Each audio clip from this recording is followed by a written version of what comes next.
नमस्कार, एक बार फिर से आप सभी का स्वागत है एक नए वीडियो में। दोस्तों, आकांक्षा दुबे के मौत के बाद लगातार भोजपुरी इंडस्ट्री में विवाद छिड़ गया है और लगातार खलबली मचा हुआ है भोजपुरी इंडस्ट्री में, क्योंकि आकांक्षा दुबे और समर सिंह प्यार करते थे। लेकिन समर सिंह पैसों के लिए आकांक्षा दुबे से प्यार करते थे, ना कि शादी करने के लिए। और जब शादी के लिए आकांक्षा दुबे ने दबाव बनाया, उसके बाद आकांक्षा दुबे को मार दिया गया। अब मामला क्या है, जांच होने के बाद ही पता चलेगा। लेकिन अभी के डेट में कुछ हीरोइनें ऐसी भी है जो प्यार मोहब्बत में पड़कर अपना जान गंवा सकती है।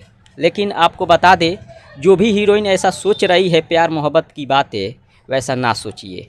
क्योंकि अगर आपको सीखने की ज़रूरत है यार, और किससे सीखने की ज़रूरत है? काजल राघवानी से।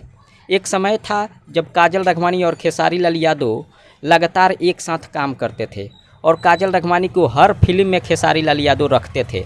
बहुत सारे लोग बोलते थे कि काजल राघवानी और खेसारी लाल यादव प्यार करते हैं और शायद खेसारी लाल यादव दूसरी शादी करेंगे काजल राघवानी से, लेकिन ऐसा नहीं हुआ।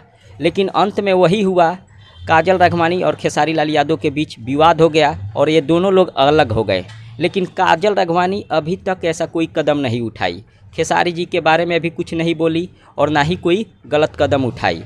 काजल राघवानी अभी तक कुछ नहीं की। लेकिन कुछ हीरोइनें ऐसी है जो प्यार मोहब्बत में पड़ के अपना जवान गंवा देती है, जैसे कि आकांक्षा दुबे भी है। इससे पहले बहुत सारी ऐसी हीरोइनें हैं जो प्यार मोहब्बत में पड़कर अपना जान गंवा चुकी है। लेकिन ऐसा बिल्कुल करना गलत है। आप सीखिए काजल राघवानी से। काजल राघवानी भी एक हीरोइन थी और दोस्त के तरह खेसारी लाल और काजल राघवानी रहते थे, ना कि प्यार मोहब्बत की बातें करते थे, बल्कि एक दोस्त की तरह रहते थे, एक दूसरे का साथ देते थे। लेकिन काजल राघवानी से सीखने की ज़रूरत है। जो भी हीरोइन ऐसा अगर सोच रही है प्यार मोहब्बत वाली बातें, ऐसा मत सोचिए। काजल राघवानी से कुछ सीखिए। मिलते हैं अगले वीडियो में। धन्यवाद।